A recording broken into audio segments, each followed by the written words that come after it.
নমস্কার বন্ধুরা, আমি সাথী চলে এসেছি আবার আজকে আপনাদের সামনে একটি নতুন গল্প নিয়ে। আশাপূর্ণা দেবীর লেখা কি করে বুঝবো। তো গল্পটি ভালো লাগলে অবশ্যই আমার চ্যানেলটি লাইক দিয়ে এবং সাবস্ক্রাইব করে আমার পাশে থাকবেন। তো শুরু করা যাক আজকের গল্প। 6 বছরের বুকু বাড়ির বাইরে রোয়াকে বসে খেলা করছিল। বাড়ির সামনে একখানা রিস্কা গাড়ি এসে থামলো। রিস্কা থেকে নামলেন দুটি বেজাই মোটাসোটা ভদ্র মহিলা আর একটি বুকুর মতো বয়সেরই ছেলে, সেটিও নেহাত রোগা নয়। বুকু খেলতে খেলতে তাকিয়ে অবাক হয়ে যায়। আরে বাবা, রিস্কা গাড়ির অতটুকু খোলের মধ্যে এদের জায়গা হয়েছিল কি করে? দুটি মহিলার মধ্যে একটি মহিলা রোয়াকে উঠে একগাল হেসে বলেন, কি খোকা, চিনতে পারছো? বুকু দুই কোমরে দুই হাত দিয়ে দাঁড়িয়ে দাঁড়িয়ে ওদের দিকে সজা তাকিয়ে যেন বেশ একটু তলিয়ে ভেবে নেয়। তারপর গম্ভীরভাবে ঘড়ির পেন্ডুলামের মতো দুদিক দিয়ে মাথা নাড়ি। মহিলা দুটি তো ধরন দেখে হেসেই খুন। একজন বলেন, আহা, আমরা এসেছিলাম সেই কবে, ওর মনে থাকবে কি করে? বুকু বিজ্ঞের মতো বলে, তাছাড়া তখন হয়তো এত মতা ছিলেন না আপনারা। এত মতটা কাউকে কখনো দেখেই নেই। শুনেই দুজনের মধ্যে একজনের মুখ বেশ একটু গম্ভীর হয়ে উঠেছিল। আরেকজন কিন্তু হেসে ওঠেন। খুব খুব করে হাসতে হাসতে বলেন, নির্মলা ছেলেটি তো আচ্ছা মজার কথা বলে। তা তোমার মা বাড়ি আছেন খোকা? হ্যাঁ। চলো। বলেই এরা বাড়ির মধ্যে ঢুকে পড়েন। শুধু ঢুকেই পড়েন না, একেবারে বসেই পড়েন। বাইরের ঘরের হালকা হালকা দুখানা বেতের চেয়ারের মধ্যে নিজেদেরকে বেশ কায়দা করে ঠেসে দিয়ে হাঁপাতে হাঁপাতে বলেন, কই খোকা, তোমার মা? মা, সে তো 3 তলার ছাতে নান্না ঘরে। ওরে বাবা, আঁতকে ওঠেন এরা।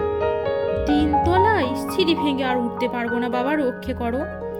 উহ, বাড়ি থেকে কি আজ বেরিয়েছি, বার 2-3 বাস বদল শেষ অব্দি রিস্কায়।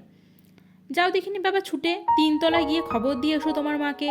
বলো গে যে উত্তরপাড়া থেকে ছেনু মাসিরা এসেছে। বুকু ছুটে ওপরে চলে যায়।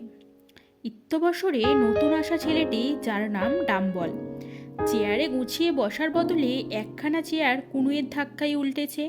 টেবিলের ঢাকাটা কুঁচকে টেনে খানিকটা ঝুলিয়ে দিয়েছে। টেবিলের ওপরকার খাতাপত্রগুলো এলোমেলো করেছে। এক্কেবারে ওদের ওদিকটার দেয়ালে রাখা আলমারিটার একটা পাল্লা ধরে এমন হ্যাঁচকাটান মেরেছে যে চাবি বন্ধ কলটা বন্ধ অবস্থাতেই পাল্লার সঙ্গে খুলে বেরিয়ে এসেছে। সাজানো গোছানো বইয়ের শাড়ি থেকে একসঙ্গে 3-4খানা বই নামিয়েই দূর ছাই, ছবি নেই বলে বইগুলো মাটিতে ফেলে রেখে অবশেষে জানলার ধাপের উপর উঠে বসে পা দলাতে শুরু করেছে। বুকু এসে বলল, মা আসছেন। বললেন যে, ও কি, কী কাণ্ড করেছো তুমি, আলমারি ভেঙে বই নামিয়েছো? ডাম্বল অগ্রাহ্য ভরে বুকুর দিকে চোখ পিটপিট করে তাকিয়ে উত্তর দেয়, ইচ, আলমারি ভেঙে? একেবারে ভেঙে গুঁড়িয়ে দিয়েছি, ছাতু করে দিয়েছি, শুধু তো খুলেছি। বুকু জোর গলায় বলে, তা খুলেছই বা কেন? ও বই কার তা জানো? ছেজো কাকার। ছেজো কাকার বই মাটিতে? ই! বুকুর কথার ধরনেই বোঝা যায় সেজু কাকা লোকটি বিশেষ মোলায়েম নয়। ডাম্বল কিন্তু বুকুর ভয়ের ধার ধারে না। ঠোঁট উল্টে বলে, ভাই তো বই, হতচ্ছাড়া বই, ছবি নেই।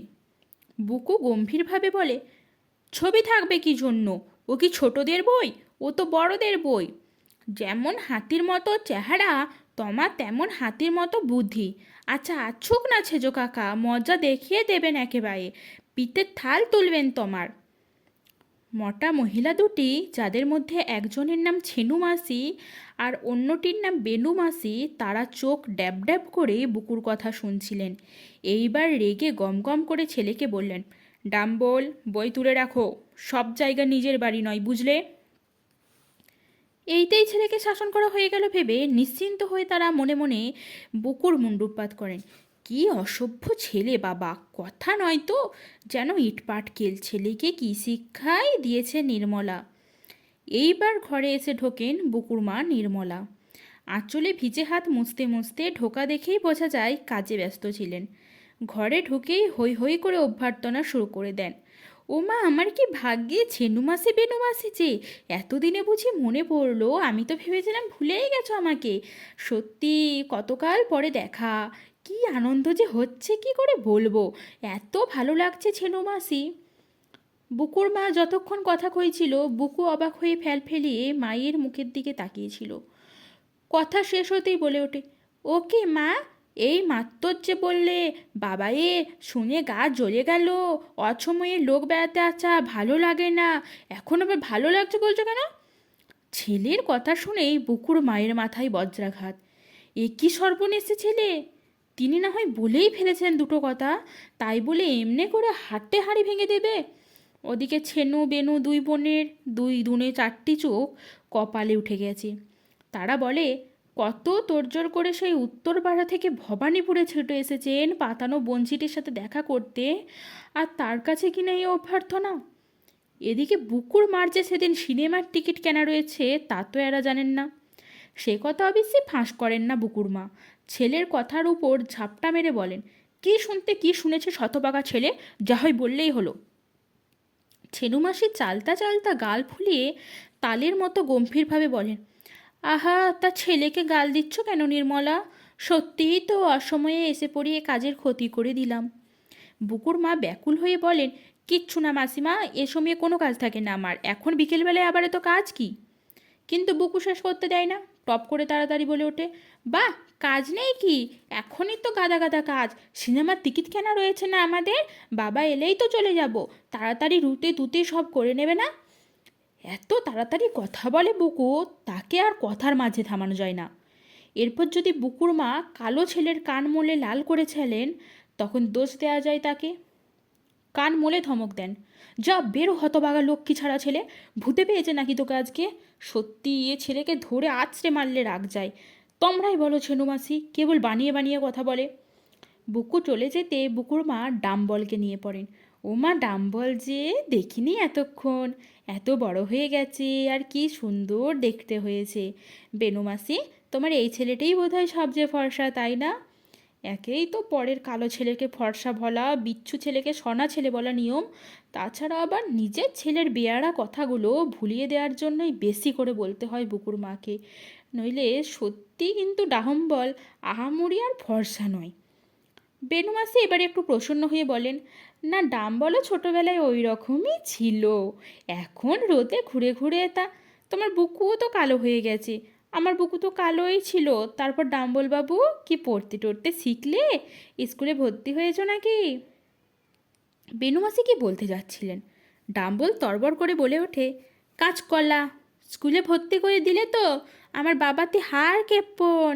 বলেন 7 বছরের ছেলের স্কুলের মাইনে 7 টাকা, পারবো না দিতে, পোয়ে দরকার নেই, চাচবাজ করে খাবে। এবার বেনু মাসির মুখে চুন। ছোট ছেলেদের সামনে যথেচ্ছ কথা বলার ফল টের পান। ছোট বোনকে সামলাতে ছেনু মাসি হি হি করে হেসে ওঠে, বলেন, তোর ছেলেটা কি পাকা পাকা কথা শিখেছে বেনু, শুনলেই হাসি পায়। বাবা, ছেলের মুখে যেন খই ফুটছে। ইত্যবৎসরে বেনু মাসি ধাতস্থ হয়ে উঠেছেন। তিনি বললেন, আজকালকার সব ছেলেই ওই রকম দিদি। এই এক্ষুনি দেখলে না নির্মলার ছেলে বুকু, ডাম্বল বই দুখানে একটু হাত দেবার জন্য কীরকম শাসালো। বলে কিনা যেমন হাতির মতো দেখতে তেমনই হাতির মতো বুদ্ধি, সেজো কাকা তোমার পিঠের ছাল তুলবেন, এইসব। টেনে টেনে হাসতে থাকেন বেনু মাসি। শুনে তো বুকুর মা আক্কেল গরম। হঠাৎ আজ কী হলো ছেলেটার? সত্যিই ভূতে টুতে পেল নাকি? কই, এমন অদ্ভুত বেয়ারা তো ছিল না। কি আর করেন, প্রায় কাঁদো কাঁদো হয়ে বলেন, সত্যি এই ছেলেকে নিয়ে যে আমাদের কী জ্বালায় হয়েছে ছেনু মাসি, হাড় ভাজা ভাজা হয়ে গেল। যত বড় হচ্ছে তত যেন যা তা হয়ে যাচ্ছে। কে জানে পাগলা টাগলা হয়ে যাবে নাকি। পাগলা বললে যদি দোষ খণ্ডায়। ছেনু মাসিরাও বেশি তেমন বকা নয় যে সহজে ছেলেকে পাগল বললেই তাই বিশ্বাস করবেন। মনে মনে ভাবেন, মোটেই তা নয়, বরং পাগল বানাতে পারে লোককে। হঠাৎ একটা হুড়মুড় ঝনঝন শব্দে তিনজনই চমকে ওঠেন। আর কিছু নয়, সেলফের উপর থেকে টেবিল ল্যাম্পটাকে ফেলে ভেঙে শেষ করেছে ডাম্বল। এবারে আবার ছেনু বেনু দুই বোনের অপ্রতিভ হওয়ার পালা। কিন্তু বুকুর মা হ্যাঁ হ্যাঁ করে ওঠেন। হা যাক বেনু মাসি, ছেলেকে আর বকতে হবে না, ছোট ছেলে, দুরন্ত হবে না একটু, মাটির পুতুলের মতন চুপ করে বসে থাকবে। ছটফটে ছেলেই আমার ভালো লাগে। কাঁচ কুড়োতে কুড়োতে বুকুর মা আরও বলেন, যে ছেলেরা ছোটবেলায় দুরন্ত থাকে তারাই নাকি বড় হয়ে মহাপুরুষ হয়। তারপর গল্প চলে, যত সব মেয়েলি গল্প আর কি। কবে মেয়ের বিয়ে হলো, কাদের বইয়ের কী গয়না হলো, শাড়ির আজকাল কী রকম জলের দর হয়ে গেছে, ছেনু মাসিরা তো আলমারি বোঝাই করে ফেলেছেন শাড়ি কিনে কিনে, বুকুর মা রাখছেন না কেন এই বেলা, এই সব আলোচনা। গল্প থামাতে হয়। বুকু আর বুকুর সেজ খুড়িমা দুজনে মিলে অতিথিদের জন্য চা আর খাবার নিয়ে আসেন। বড় বড় রাজভোগ, ভালো ভালো সন্দেশ, সিঙ্গাড়া, নিমকি। ছেনু মাসিরা খাবো না করেন। অবশ্যই যেন ভয়ানক একটা কষ্টকর কাজ করছেন, এইভাবে খেয়ে ফেললেন সবই। ডাম্বল তো গাঁও গাঁও করে সব কিছু খেয়ে ফেলে। রেকাবির রস চাটে বসে বসে। বুকুর মা বলেন, এই বুকু, তোর বাবা এসেছেন আপিস থেকে? বলকে যা, মাসিমারা এসেছেন। তা বাবা খুব জানেন, সেই জন্যই তো চোতে মোতে লাল হয়ে বসে আছেন।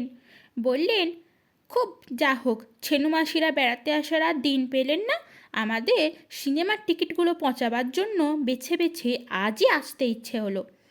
হায় হায়, কী করবেন বুকুর মা, ছেলেকে চড় কষাবেন না নিজেরই গালে মুখে চড়াবেন? এ আবার কি ভীষণ শত্রুতা শুরু করেছে আজ বুকু, কী আর বলে মুখ রক্ষা করবেন নিজের? শুধু মনে মনে ভাবতে থাকেন, এর একবার উঠলে হয়, ছেলের হাড় এক ঠাঁই মাস এক ঠাঁই করে ছাড়বেন। শুধু হাত দিয়ে পেরে উঠবেন না, লাঠি সটা ধরবেন। ছেনু মাসিরা বিশম্ভর মূর্তিতে বললেন, আচ্ছা তাহলে উঠি নির্মলা, তোমার অনেক ক্ষতি করে গেলাম। বুকুর মা কোন মুখে আর বলবেন, আবার একদিন এসো ছেনু মাসি। ফ্যাল ফ্যাল করে তাকিয়ে থাকেন বকার মতো। ডাম্বল জুতোর মধ্যে পা গলাতে গলাতে বুকুকে বলে, আমায় তো খুব বলা হচ্ছিল তুই স্কুলে ভর্তি হয়েছিস। বুকু বুক টান করে বলে, নিশ্চয়। কোন স্কুল? আদর্শ শিক্ষা প্রতিষ্ঠান। কখানা বই রে? সে অনেক, সব মিলিয়ে 7-8টা। বাবা, আর কত দেরি করবে তোমরা, যাও এবার, রাত্রির তো হয়ে গেল। এখন মা কখনই বা রান্না করবে আর কখনই বা তোমাদের নিন্দে করবে। নিন্দে? ছেনু মাছের এবার শুধু হার্ট ফেল করতেই বাকি রাখলেন। আর বুকুর মা, তার মুখ দেখে তো মনে হয় হার্ট ফেল করেইছেন বুঝি। এবারে ডাম্বল খুশি বাকি আসে। নিন্দে কেন রে? নিন্দে কিসের? বাহ, নিন্দে করা হবে না? বুকু যেন অবাক হয়ে গিয়েছে। এইভাবে বলে, বেড়াতে আসা লোক চলে গেলে নিন্দে করতে হয় না তাদের? বলতে হবে না, ছেলেটা কি অসভ্য হ্যাংলা, মাসিরা কি অহংকারী, এসে তো মাথা কিনলেন, শুধু এক গাদা পয়সা খরচ হয়ে গেল। তাছাড়া বুকু এত তাড়াতাড়ি কথা বলবে, ধরলে কথা থামায় কে? যা বলবার সে বলেই নেয়। তবু ওর তাছাড়া কে থামিয়ে দিয়ে ছেনুমাসি বলেন, বলো বাবা, প্রাণ ভরে বলো। বলে গটগট করে চলে যান। পিছন পিছন বেনুমাসি আর ডাম্বল। আর ওরা বেরুবার সঙ্গে সঙ্গেই বুকুর মা রণচণ্ডী মূর্তি নিয়ে শুরু করেন ছেলেকে ঠ্যাঙাতে। ঠ্যাঙান আর চেঁচান, বল শয়তান ছেলে, কেন ওরকম কথা বললি, বল বল শিগগির, মেরে মেরে তোকে আজকে মেরেই ফেলবো, তবু চুপ করে আছিস কেন? ওসব বললি, যতক্ষণ না বলবি মার থামাবো না আমি। লক্ষ্মী ছাড়া পাজি বান্দর, লোকের সামনে আমার মুখে চুনকালি। গোলমাল শুনে বুকুর বাবা এসে হাজির। কি হলো কি, ছেলেটাকে বেধড়ক পিটাচ্ছ কেন? পিটবো না? বুকুর মা হাঁপাতে হাঁপাতে বলেন, পিটিয়ে ওকে তক্তা করবো আমি, জানো ও কী করেছে আজ? একে একে ছেলের ভুতুড়ে বুদ্ধির কথা বলতে থাকেন মা, আর শুনতে থাকে বাবা। রেগে আগুন হয়ে ওঠেন, তখন তিনিও লেগে যান প্রহারে। সত্যি, যে ছেলের মা বাপকে এভাবে বাইরের লোকের কাছে অপদস্থ করে, তাকে মেরে তক্তা করে ফেললেই কি রাগটা মেটে? দুজনে মিলে চেঁচান, বল বল, কেন ওসব বললি? বুকু অনেকক্ষণ গোয়া ধরে চুপ করে মার খাচ্ছিল, আর পারে না। ডুকরে কেঁদে উঠে বলে, নিজেই তো দুপুরবেলা 100 বার করে বললে সব সময় সত্যি কথা বলবি, কারু কাছে কিছু লুকাবি না, এখন আবার নিজেই মারছ, কি করে বুঝবো আসলে কি করতে হবে?